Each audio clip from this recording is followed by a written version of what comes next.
Это местное время воскресенья. В студии Ирина Николаева. Здравствуйте. Прямо сейчас подведем итоги недели и вначале о главных темах выпуска.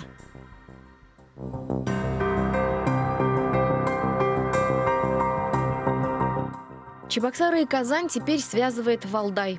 Прошли нелегкий путь постановки их на учет, зарегистрировать, и все вот эти бюрократические процедуры, в том числе с поиском команды. Первое судно на подводных крыльях отправилось в регулярный рейс. Речные перевозки планируют открыть и в другие соседние регионы. Чувашский хмель на замену импортного. По качеству наш хмель сегодня устраивает всех. Мы поставляем чувашский хмель, хотя его не так много, 80 разных заводов, пивзаводов нашей страны. В условиях санкций республика возрождает хмелеводство. Площади, поделенное золото, намерены увеличить в 10 раз. Аварийным не признают, но жить в нем невозможно. Прописано в этой общаге, но мне приходится снимать жилье, чтобы растить ребенка, так как там условия не позволяют уже жить. Жители нескольких одноэтажек в Красноармейском добиваются расселения, но их так и не включают в адресную программу. Перекрытие Гражданского кольца в Чебоксарах привело к большим заторам. Причина пробок предельно ясна. Для выезда из района, в котором проживает более 60 тысяч человек, оставили всего лишь один узкий участок дороги. Его в народе буквально прозвали бутылочным горлышком. Как идет реконструкция самой крупной магистрали города и удастся ли завершить ремонт до конца года? Показы не только в столице республики, но и в малых городах и районах Чувашии. Юбилейный Чебоксарский кинофестиваль приглашает зрителей. Посмотреть конкурсные работы можно бесплатно до вторника. Лучший фильм получит гран-при «Анне».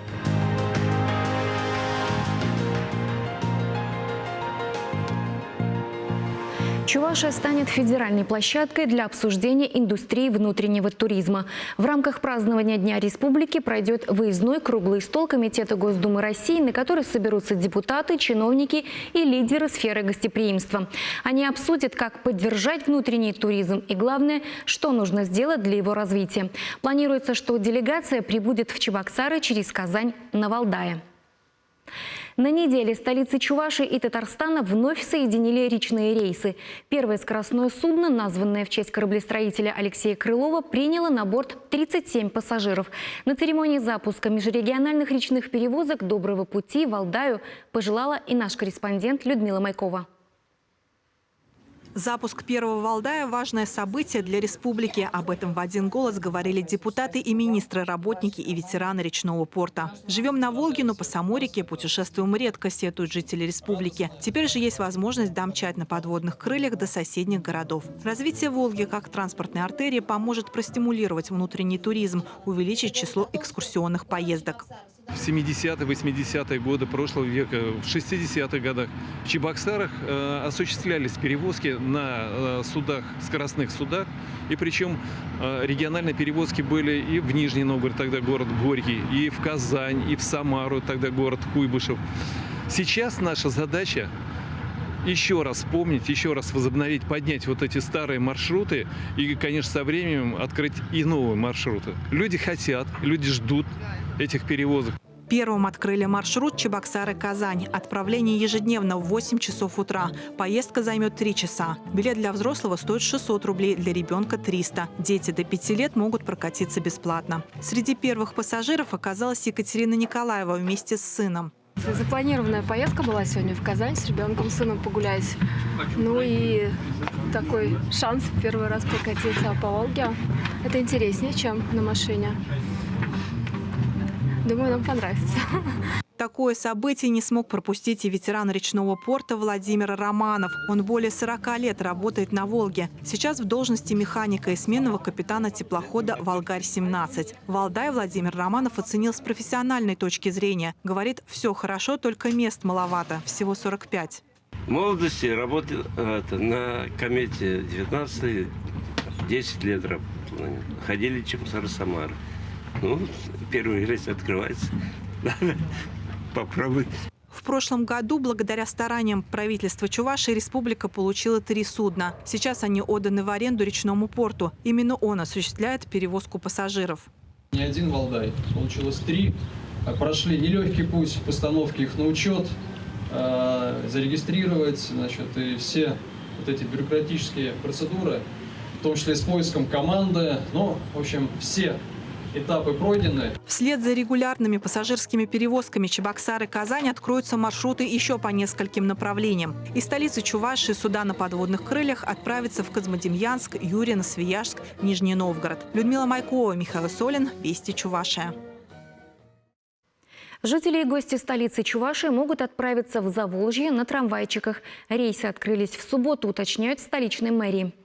Стоимость проезда – 90 рублей для взрослых, для детей от 5 до 10 лет – 45 рублей, до 5 лет бесплатно. Ходить по маршруту Чебоксары-Левобережный пляж трамвайчики будут каждый день, по 3 рейса туда и обратно.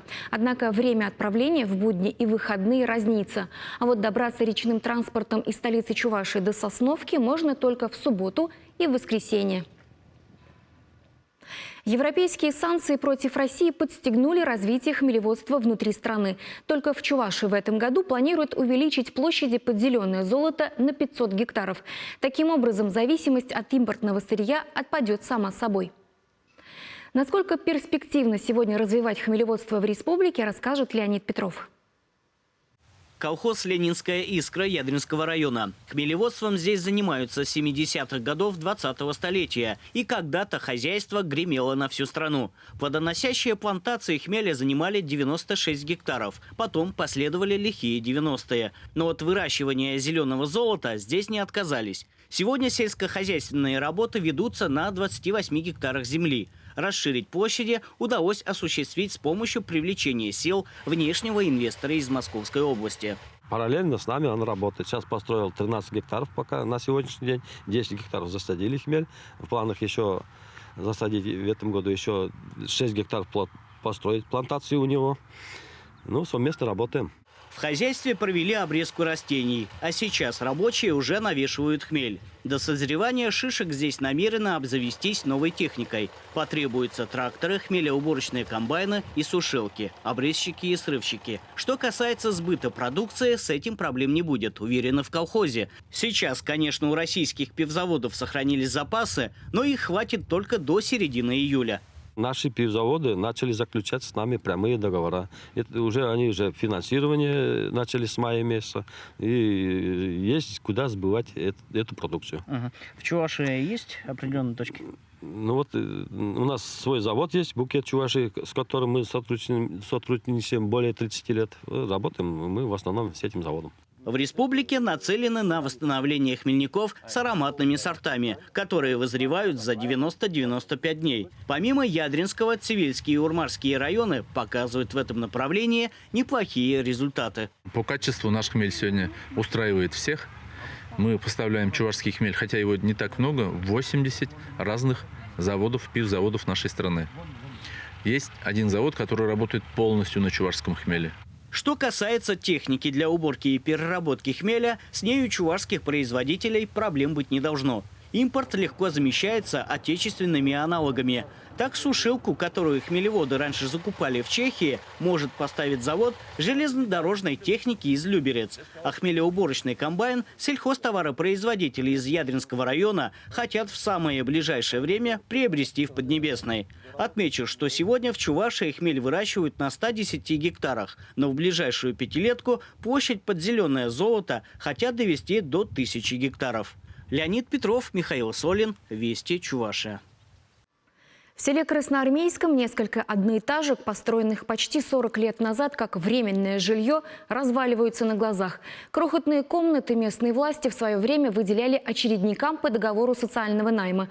Люди жалуются, что жить там невозможно и даже опасно. Управляющая компания отказывается обслуживать дома, а здания до сих пор не признаны аварийными. Потолки протекают. Вот эта стена вообще отвалилась была. Мы ее починили сами. Вот кленку положили, чтобы вода не протекала. Татьяна Степанова живет здесь, а точнее выживает с 2008 года. Переехала после смерти мужа с 2 сыновьями и будучи беременной 3-м ребенком. Семья нуждалась в жилье, и местные власти заселили многодетную маму сначала в одну комнату, затем выделили еще одну.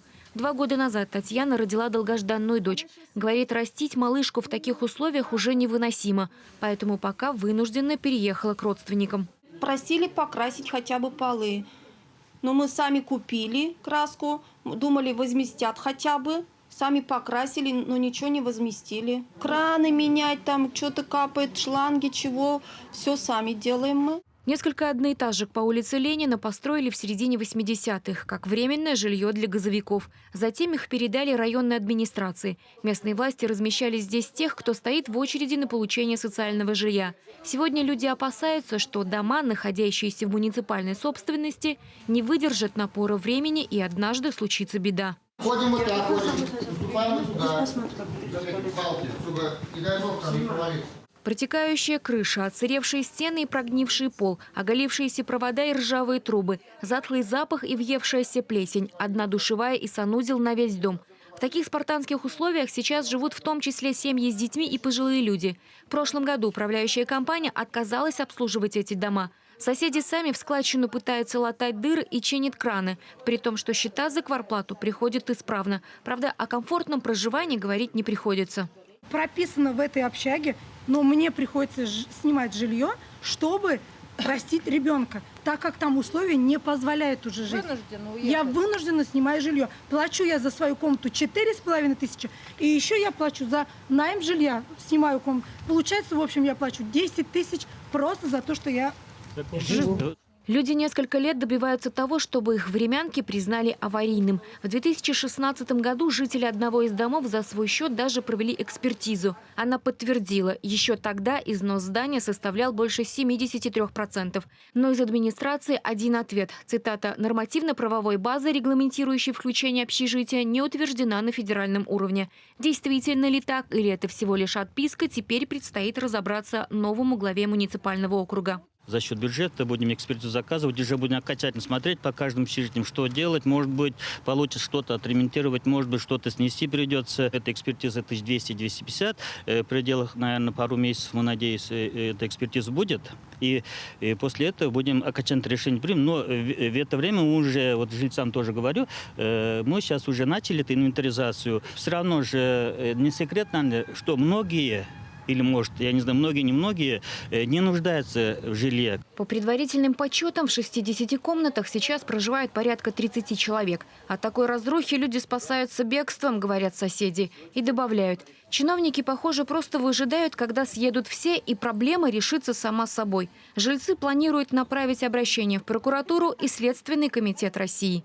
Жители очень надеялись, что попадут под программу и по переселению из ветхого аварийного жилья.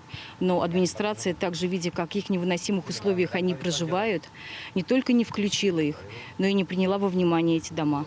И даже если им удастся стать участниками программы по переселению из аварийного жилья, снова придется ждать. Как ждут жильцы еще нескольких домов, которые уже признаны непригодными. Но расселение обещают только на следующем этапе программы. Главное, чтобы эти здания оказались такими же стойкими, как жильцы. Ирина Николаева, Святослав Петров, Вести, Чувашия. Родители почти 30 тысяч детей республики получили новое пособие. С мая, согласно указу президента России, семьи с невысоким доходом, где воспитываются дети от 8 до 17 лет, получают ежемесячную денежную выплату. Первое заявление от родителей Пенсионный фонд стал принимать в мае после подписания соответствующих указов. Сама же новая мера государственной поддержки действует с апреля. Она адресована семьям, чей среднедушевой доход меньше регионального прожиточного минимума на человека. На сегодня в республике это 10 756 рублей. Также для получения пособия предусмотрено еще одно важное условие – так называемый имущественный критерий, согласно которому объем собственности семьи должен соответствовать определенным требованиям.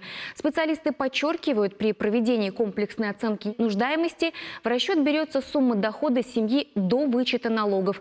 И если все критерии совпадают, выплаты положены уже с апреля. На сегодня по майским заявлениям выплаты уже перечислили за апрель и за май, а пособие за июнь поступит по истечению месяца, в июле и так далее. На сегодня мы уже назначили выплаты на более чем 29 тысяч детей. Сразу же мы осуществляем выплату. Первая выплата перечисляется в течение 5 рабочих дней после установления выплаты. И на сегодня мы направили уже семьям с этими детьми более 450 миллионов рублей. Больше недели жители юго-западного района столицы Чувашии стоят в пробках. А все из-за того, что основная часть дороги у кольца, как и само кольцо, были перекрыты для реконструкции. Для выезда осталась лишь одна полоса в сторону северо-западного района города и еще одна в сторону центра. Путь на работу теперь занимает больше часа, говорят люди. Для того, чтобы посмотреть, как движутся работы, на объект отправились представители Общероссийского народного фронта, а вместе с ними и наша съемочная группа.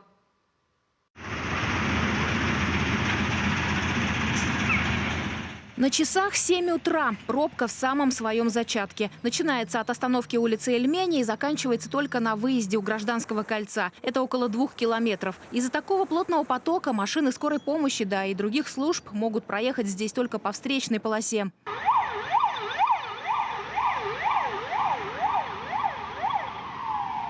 Особенно тяжело пришлось людям в понедельник. Тогда затор начинался от хлебозавода. Причина пробок предельно ясна. Для выезда из района, в котором проживает более 60 тысяч человек, оставили всего лишь один узкий участок дороги. Его в народе буквально прозвали бутылочным горлышком. Первый день был очень сложный, не накатанный еще. Да, мы посмотрели, оценили, заменили тайминг светофора.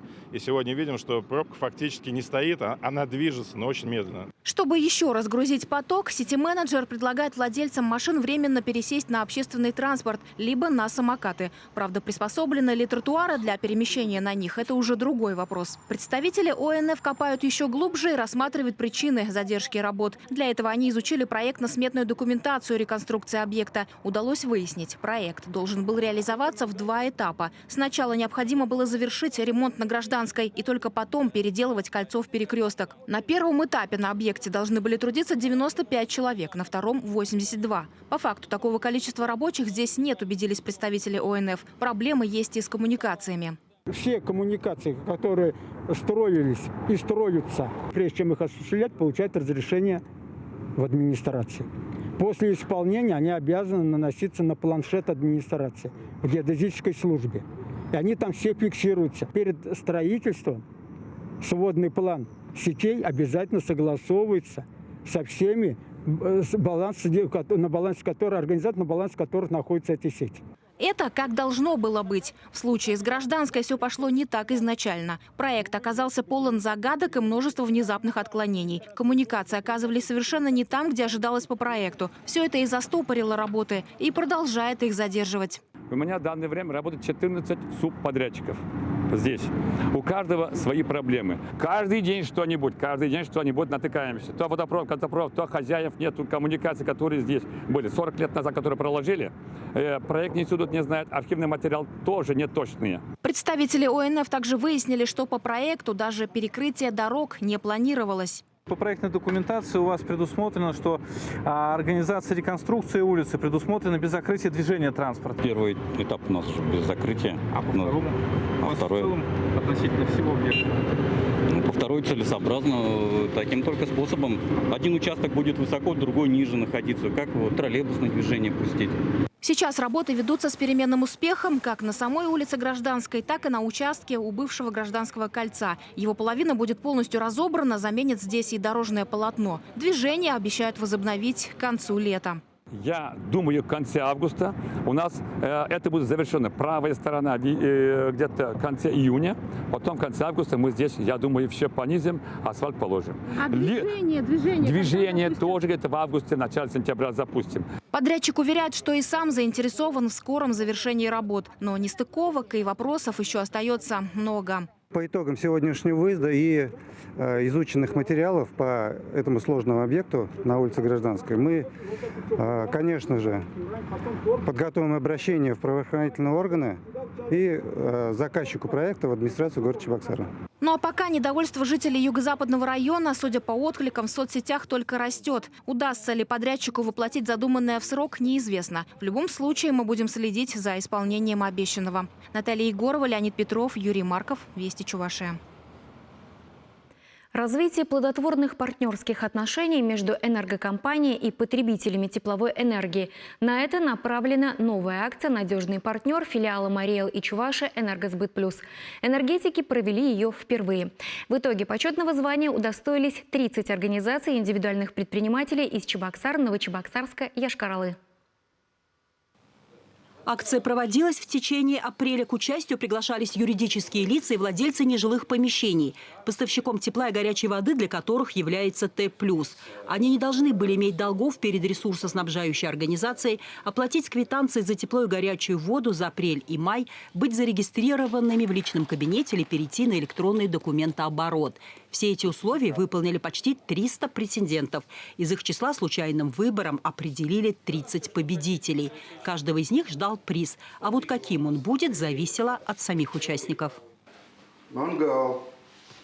Кушай, будем делать. Момент очень приятный, говорят участники, хотя для многих приглашение в чебоксарский офис компании стало неожиданностью. Мы даже перепроверили, поискали в интернете этот номер. Тогда мы увидели, что это действительно «Энергосбыт». Нашли в интернете, что действительно проводятся всякие розыгрыши, были приятно удивлены. Среди призеров оказались и те, кто уже побеждал в акциях компании. Как говорят, один снаряд 2 раза в воронку попадает. А тут так получилось, что и в данный момент, и в этом розыгрыше мне удалось получить сертификат. Постоянно вовремя оплачиваю и, естественно, делаю предоплату. Стараюсь сразу переплатить, чтобы не было висяков никаких, чтобы ничего не висело, никаких долгов не было за мной. Надежность и ответственность, четкое следование договорным условиям – приоритет в работе для энергетиков. И они ценят тех потребителей, кто отвечает взаимностью, и находят способ это показать. Проект называется «Надежный партнер». Само название само говорит о себе. И направлен он на развитие отношений с нашими надежными партнерами, юридическими лицами и собственниками нежилых помещений. На поощрение их за то, что они являются надежными, за то, что своевременно и вовремя оплачивают ресурс, не нарушают платежную дисциплину. Конкурс «Надежный партнер» станет ежегодным и укрепит обратную связь. Такое взаимодействие помогает энергетикам улучшить работу и даже в деталях ориентироваться на потребителя. Лидия Галаксенова, Вадим Владимиров, Вести Чувашия. Сдачу детского сада в микрорайоне Благовещенский в Чебоксарах снова перенесли. Когда дошкольные учреждения откроются, точно неизвестно. Возможно, подрядчик успеет к началу сентября. Об этом заявил заместитель председателя Кабинета министров Чувашии Владимир Степанов в ходе проверки строительства образовательных учреждений. Еще одним объектом, который проинспектировали члены правительства, стала будущая школа в микрорайоне Садовый. Самую большую школу Чувашии на 1650 ученических мест начали строить в сентябре 2020-го. С первым подрядчиком договор расторгли уже через год. Компания затягивала с работами. Новый контракт заключили прошлым летом. Достраивать школу взялась фирма из Мариэл. Сейчас процесс идет, но не так быстро, как хотелось бы. Не хватает финансирования, говорят представители подрядной организации. Причина в том, что подорожали стройматериалы и возникли дополнительные работы. Есть некоторые вопросы в плане проектно-сметной документации, которые, опять-таки, на сегодня находятся у нас в центре экспертизы. Проходит экспертизу, соответственно, после выхода этой документации, подтверждения сметной стоимости тех дополнительных работ, о которых указывает подрядчик, то есть будут решаться вопросы соответствующего финансирования. Финансовые средства они есть в полном объеме, соответственно, республика готова тоже финансировать, но здесь нужно, как говорится, и со стороны подрядчика более активное движение. Сдать объект к 1 сентября не успеют. В школе только установили окна, стены все еще голые. Школа в микрорайоне Садовый должна стать одной из самых современных в Чувашии. Там планируют открыть профильные классы – научные, технические и даже балетные. Только когда? Министр образования обозначил – не раньше декабря. Мы понимаем, что были заминки и проектно-сметной документации, вопросы с подрядчиком. Сегодня мы говорим о конце календарного года. Соответственно, срок ввода в эксплуатацию мы ставим тоже это время. Многое зависит, конечно же, от времени ввода в эксплуатацию. Если мы в декабре ставим и прогнозируем, что данный акт будет подписан, то лицензия это тоже занимает определенное время для того, чтобы начать уже учебу в 3-й четверти, то есть января месяца. По оборудованию на сегодняшний момент разыграли все контракты на поставку оборудования. На сегодняшний момент мы заключаем заключаем контракты на поставку и технических средств обучения, компьютеры, ноутбуки, это и интерактивные панели, учебная мебель, другое оборудование для того, чтобы действительно было интересно. Задерживается и открытие детского сада на 240 мест в микрорайоне Благовещенский. Сроки исполнения обязательств несколько раз сдвигались. Сначала здание планировали сдать в апреле, потом ко Дню Республики. Сейчас дату снова перенесли. По предварительным данным, то есть по итогам проведенной экспертизы, еще часть документов находится в экспертизе, то есть примерно более 50 миллионов дополнительных средств еще необходимо. Хочу отметить, что по этому объекту мы по удорожанию строительных материалов, то есть сумма там 15,9 миллионов рублей, она уже получена. И сейчас еще на 50? Еще 50 – это те дополнительные работы, которые выявились в ходе строительства. Ориентировочные сроки сейчас, окончательной сдачи назвать трудно. Почему? Потому что мы видим, что есть недоделки, есть исправления, которые после проведения экспертизы будут понятные сроки. По словам Владимира Степанова, вероятнее всего, детсад будет сдан только ближе к сентябрю. Екатерина Данилова, Надежда Александрова, Святослав Петров, Вести Чувашия. 15-й Чебоксарский международный кинофестиваль продолжается. Открытие состоялось в филармонии. В этом году, отмечают организаторы, особенно сильный состав конкурсных работ. Ну а зрители интересуют прежде всего знаменитые актеры и режиссеры. Кто из звезд приехал на открытие и что ждет поклонников кино, знает Наталья Егорова. В этом году фестиваль как никогда оправдывает звание международного. В конкурсе представлено очень много иностранных картин, в том числе и впервые в конкурсе регионального и этнического кино. Кыргызстан, Азербайджан и Армения представили фильмы на конкурс регионального этнического кино. В основной программе игровые ленты из Бельгии, Италии, Индии, Франции. За последнее время в России закрылись многие кинофестивали, а Чебоксарский не только продолжает жить, но и расширяет географию участников. Конечно, наш кинофорум за 15 лет существования изменился. Другими стали и его зрители. Поначалу зрителей было, во-первых, мало, несмотря на то, что это все было всегда бесплатно. Зрителей было мало, зритель был старый. Были какие-то бабушки прекрасные совершенно. Да, одна из них говорила, мне 92 года, я хожу все время, спасибо вам большое. Потом зритель стал молодеть год от года. Более того, за эти 15 лет в России региональное кино получило такое развитие, что многие картины на знаменитых зарубежных фестивалях зачастую получают больше наград, чем работы звездных российских режиссеров. Кинематографа не было вообще регионального этнического. Теперь кинематограф не только есть, но является едва ли не самым интересным, что существует в кино в Российской Федерации. Актер театра и кино, звезда сериала «Диверсант» Алексей Бурдуков впервые в качестве члена жюри конкурса регионального этнического кино. До этого он вообще редко бывал на кинофестивалях. Признается, очень волнуется и ждет интересной работы. Хочу, чтобы приходили как можно больше зрителей, получали удовольствие, так же, как и я, потому что если, например, я один или там 5 членов жюри будут сидеть в зале, и не будет этого дыхания зала, не будет этих реакций, но это будет не то. Вы знаете, я просто театральный человек, я очень много работаю в театре, и для меня очень это важно, это симбиоз, это обмен энергиями. В 17 кинозалах Домов культуры и клубов Канаша, Шумерли, Комсомольского, Порецкого районов будут проходить показы и встречи с актерами, режиссерами. Основной площадкой кинофорума в Чебоксарах станет кинотеатр «Волжский». Увидеть конкурсные фильмы можно будет также в Театре юного зрителя, киностудии «Чувашкино» и во Дворце культуры «Химик» в Новочебоксарске. За эти годы, за 15 лет, уже сформировались определенные традиции. Это очень здорово. Традиции – это всегда фундамент, это основа, отталкиваясь от которого можно смело и уверенно двигаться вперед. На открытие пригласили звезд музыкальной сцены, театра и кино Ольгу Кабо и Нину Шацкую. Они представили свой музыкальный спектакль «Пятое время года. Любовь». Это один из наших любимых с Ниной спектаклей. Он очень радостный, очень яркий. Он о любви, которая видоизменяется в зависимости от времен года. Ольга Кабо читала со сцены знаменитые стихи русских поэтов-классиков, а Нина Шацкая исполняла произведения российских композиторов. И, кстати, они обе следят за региональным кино. Ольга Кабо даже выразила желание сняться в каком-нибудь из фильмов в Чувашии. Я вижу, как развиваются республиканские киностудии. И в них столько дерзости хорошей, в них столько каких-то идей. Поэтому мне кажется, что вот за вашими киностудиями будущее. И я бы с удовольствием приняла участие как актриса в каком-то там серьезном проекте, историческом, не историческом. Потому что мне очень нравится, так что когда соединение искусства, когда соединение традиций, да, мне кажется, сейчас это очень важно. Якутский кинематограф сейчас обогнал все центральные. Да.